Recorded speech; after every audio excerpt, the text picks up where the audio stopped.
ভারতীয় আগ্রাসন, সীমান্ত হত্যা, মিথ্যা প্রচার এবং বাংলাদেশের অভ্যন্তরীণ বিষয়ে অযাচিত হস্তক্ষেপের বিষয়ে সোচ্চার হয়েছে আমেরিকায় প্রবাসী বাংলাদেশিরা। ভারতের কনসুলেট জেনারেলকে কড়া ভাষায় স্মারকলিপি দিয়েছেন তারা। আমেরিকায় বাংলাদেশের দেশপ্রেমিক এবং বৈষম্য বিরোধী ছাত্র ও নাগরিক ঐক্য ফোরামের পক্ষ থেকে এই উদ্যোগ নেওয়া হয়।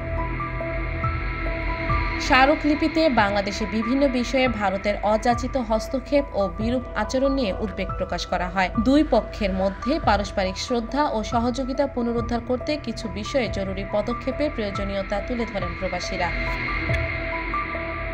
সীমান্ত পরিস্থিতি নিয়ে ভারতের সমালোচনা করে স্মারকলিপিতে বলা হয়েছে, বারবার সীমান্তে অনুপ্রবেশ, বাংলাদেশি নাগরিকদের হয়রানি এবং ভারতীয় বাহিনীর সম্পদের অবৈধ দখলের রিপোর্ট গভীরভাবে উদ্বেগজনক। এ ধরনের কর্মকাণ্ড বাংলাদেশের সার্বভৌমত্বের সরাসরি লঙ্ঘন এবং এই অঞ্চলে শান্তির জন্য হুমকিস্বরূপ।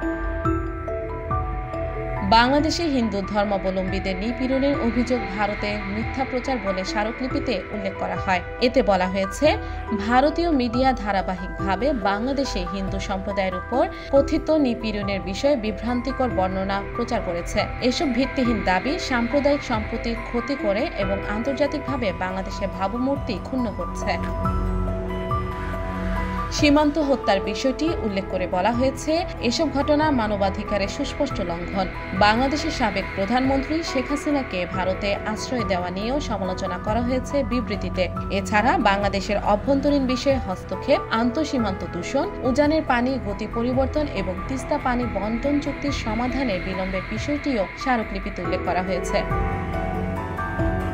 এসব সমস্যা সমাধানে কিছু দাবি জানিয়েছেন আমেরিকায় প্রবাসী বাংলাদেশিরা। বিএসএফ কর্তৃক সীমান্ত আগ্রাসন এবং বাংলাদেশি নাগরিকদের হত্যা বন্ধ করার জন্য অবিলম্বে ব্যবস্থা গ্রহণ, অবিলম্বে ভারতীয় মিডিয়ার বাংলাদেশের বিরুদ্ধে ভিত্তিহীন অপপ্রচার বন্ধ করা, বাংলাদেশের সার্বভৌমত্বের প্রতি শ্রদ্ধা এবং অভ্যন্তরীণ বিষয়ে হস্তক্ষেপ না করা, বাংলাদেশের জনগণের বিরুদ্ধে তার কথিত অপরাধের বিচারের মুখোমুখি হওয়ার জন্য শেখ হাসিনাকে বাংলাদেশে হস্তান্তর করা, সমতা এবং ভাগাভাগি স্বার্থের ভিত্তিতে শান্তিপূর্ণ ও পারস্পরিক শ্রদ্ধাপূর্ণ দ্বিপাক্ষিক সম্পর্কের নিশ্চয়তা, ফারাক্কা বেরাজ সমস্যার সমাধান করা, তিস্তা নদীর সমস্যার সমাধান।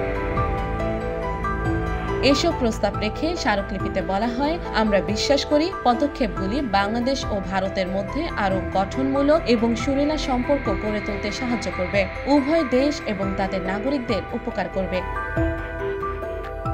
NY Bangla news.